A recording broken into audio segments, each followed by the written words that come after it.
এই সামনেই দেখুন এই যে বড় শিবলিঙ্গ রয়েছে, এটা মহিলাদের স্নানের ঘাট। আর ওইদিকে যেটা দেখালাম ওটা হচ্ছে পুরুষদের জন্য। এখন আমরা ঢুকছি 12টি জ্যোতির্লিঙ্গ দেখার জন্য এই গেট দিয়ে। দেখুন এরকম গুহা মতো করা রয়েছে যাওয়ার রাস্তাটা।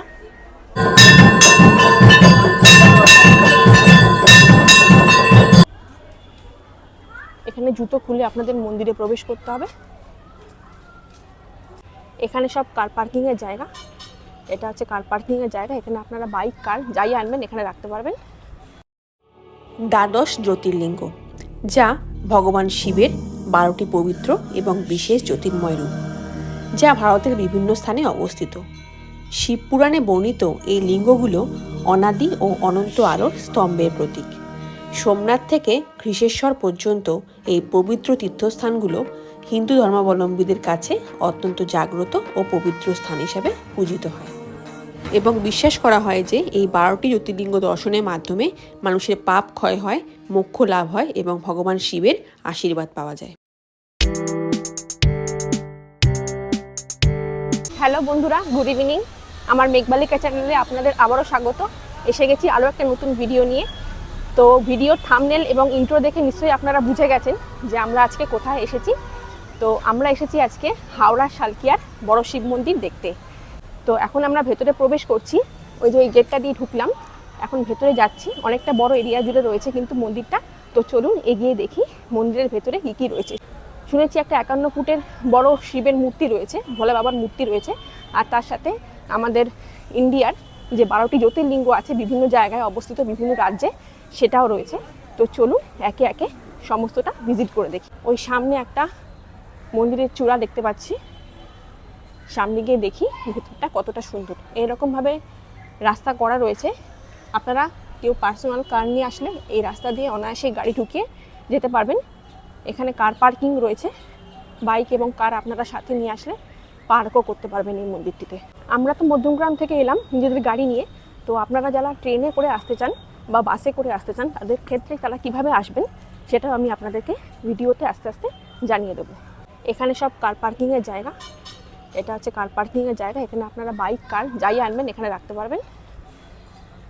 মাঝখানে একটা গোল করে এরকম ফুলের একটা জায়গা করা রয়েছে, ফুলের গাছ লাগানো রয়েছে। আর এখানে ওইটা দেখছি একটা শপ মতো যেখানে ঠাকুরের বৈঠইগুলো পাওয়া যায়। এই যে দেখুন বন্ধুরা, এই যে ফুলের জায়গাটা করা রয়েছে গোল করে। এখন আমরা এই সামনে দিয়ে এগিয়ে যাচ্ছি, এই রাস্তাটা দিয়ে মন্দিরের দিকে সামনে। আর পিছনে দেখতে পাচ্ছি শিব ঠাকুরের ওই মূর্তিটা, হাতে শুধু ত্রিশূলটা ওটা দেখতে পাচ্ছি। সামনে গেলে আমরা পুরোটা দেখতে পাবো।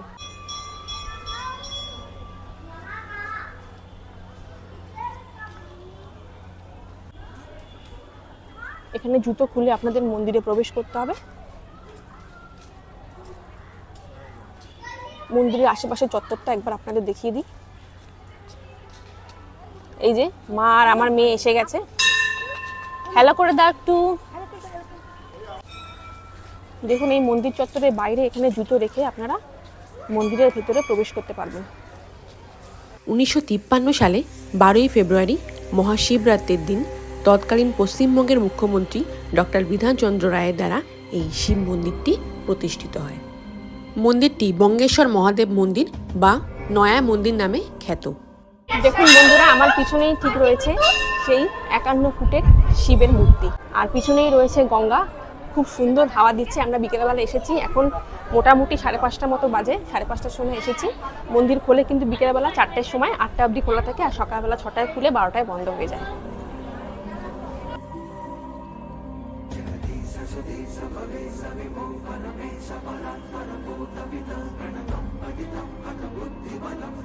দু 2015 সালের 23শে ডিসেম্বর তৎকালীন ভারতবর্ষের রাষ্ট্রপতি ডক্টর প্রণব মুখার্জি দ্বারা এই মূর্তিটির প্রাণ প্রতিষ্ঠা করা হয়।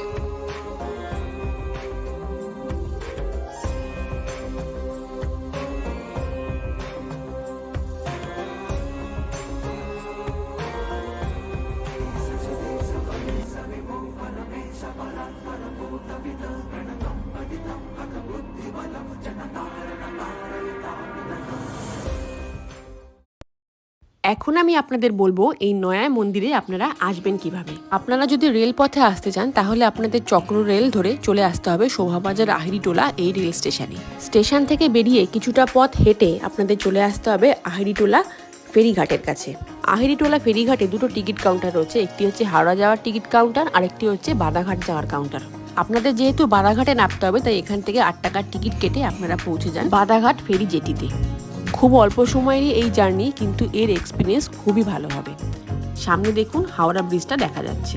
বাদাঘাটে নেমেই 2-3 মিনিটের মধ্যেই আপনারা এই মন্দিরে পৌঁছাতে পারবেন। এছাড়া ব্লু লাইন মেট্রো ধরে চলে আসুন শোভাবাজার সুতানোটি 1 নম্বর গেট এবং সেখান থেকে অটো ধরে আহিরিটোলা ঘাট।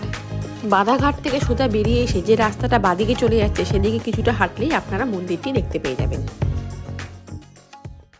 দেখুন এই যে শিব ঠাকুরের মূর্তিটা,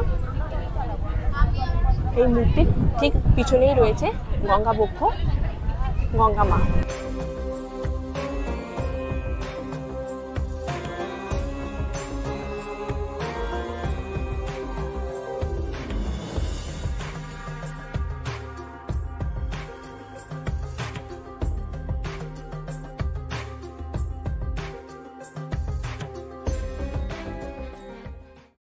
আপনারা এখানে এলে কিন্তু স্নানও করতে পারবেন, স্নান করে মন্দিরে পুজো দিতে পারবেন। এই যে এইদিকে যে ঘাটটা করা রয়েছে ওখানে গেট করা রয়েছে, ওখানে কিন্তু ছেলেদের স্নানের জায়গা, আর ওই দিকে যে গেটটা করা রয়েছে ওখানে কিন্তু মেয়েদের স্নানের জায়গা।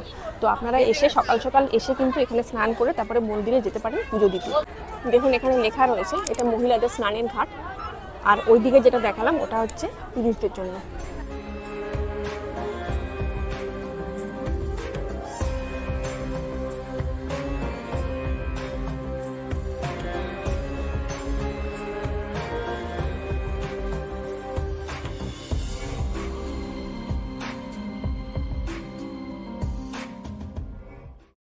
এবার চলুন আপনাদের মূল মন্দিরের গর্ভগৃহ থেকে একবার ঘুরিয়ে নিয়ে আসি, যেখানে সম্পূর্ণ রূপো দিয়ে মোড়ানো শিবলিঙ্গটি অবস্থান করছে।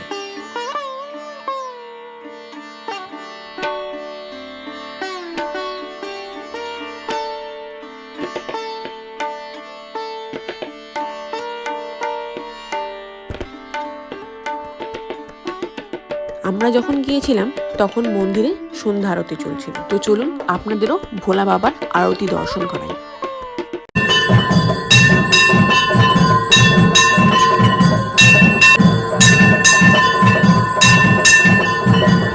মূল মন্দিরে শিবলিঙ্গের বাদিকে রয়েছে মাতা পার্বতী, গণেশ এবং ডান দিকে রয়েছে লক্ষ্মী নারায়ণের একটি খুব সুন্দর মূর্তি।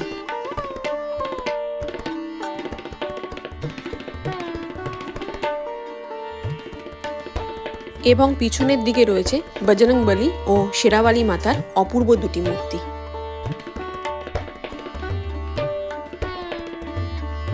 দেখুন বন্ধুরা এই যে বাদিকে শিব ঠাকুরের এই মূর্তিটা, মন্দিরটা, আর এই দিকটা দেখুন এখানে আরো বেশ কিছু ছোট ছোট মন্দির রয়েছে।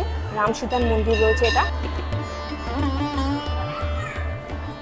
এটা রাধাকৃষ্ণর একটা মন্দির রয়েছে।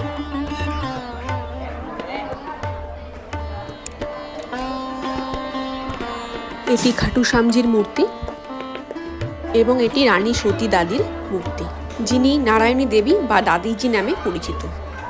এই পিছনের এই গেটটা দিয়ে মানে এত সুন্দর দেখুন গেট করা রয়েছে, শিব ঠাকুরের মূর্তি এবং আরো অনেক ঠাকুরের মূর্তি রয়েছে। এই গেট দিয়ে কিন্তু আপনারা ঢুকে 12টি জ্যোতির্লিঙ্গ একসাথে দেখতে পারবেন। কলকাতায় বসে আপনারা যদি 12টি জ্যোতির্লিঙ্গ উপভোগ করতে চান, যেগুলো আমাদের অল ওভার ইন্ডিয়ায় অবস্থিত, সেটা আপনারা কলকাতার বুকেই পেয়ে যাচ্ছেন হাওড়া সালকিয়াতে।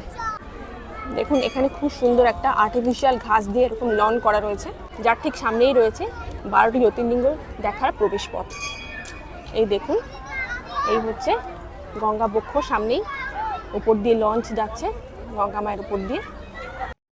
এখন চলুন এই মন্দিরের যে আরেকটি বিশেষ আকর্ষণ সেটি হলো 12টি জ্যোতির্লিঙ্গ, তা আপনাদের একবার ভিজিট করিয়ে নিয়ে আসি।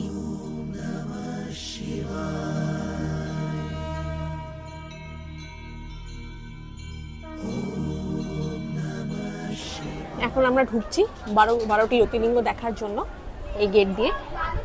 দেখুন এরকম গুহা মতো করা রয়েছে যাওয়ার রাস্তাটা, একটা গেটও রয়েছে দেখছি।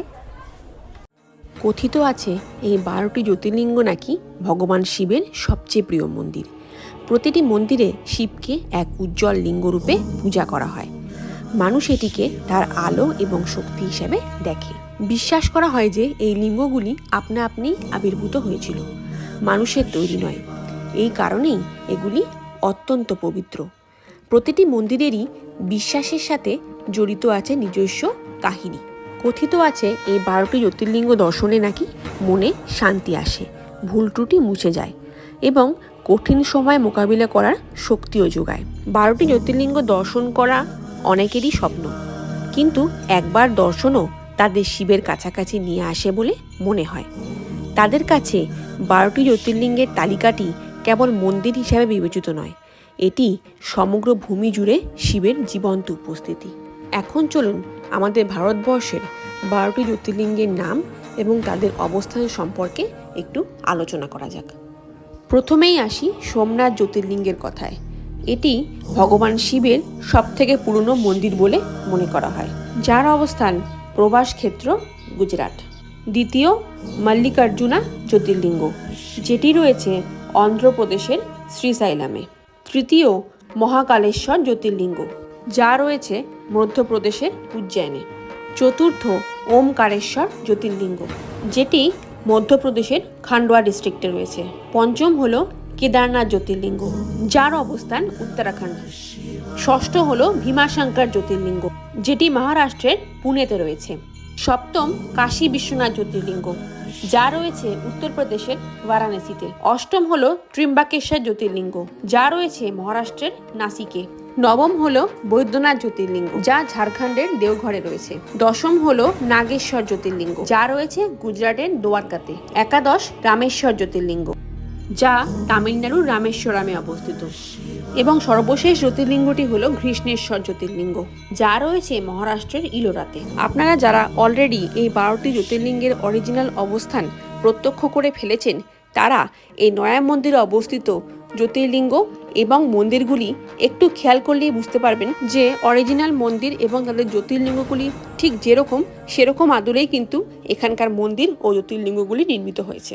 দেখুন বন্ধুরা, সন্ধে হয়ে গেছে, 6টা বেজে গেছে, চারিদিকে আলো জ্বালিয়ে দিয়েছে। এখন কিন্তু এই মন্দিরটাও খুব সুন্দর লাগছে, তার পাশে আলো জ্বলছে। সমস্ত মন্দিরগুলো কিন্তু আপনাদের দেখিয়ে দিলাম। ওইদিকে দেখালাম কিন্তু 12টা জ্যোতির্লিঙ্গ আছে, যেটা আপনাদের ঘুরে দেখালাম। আর এটি হচ্ছে শিব মূর্তিটি, 51 ফুট উচ্চতা এই মূর্তি।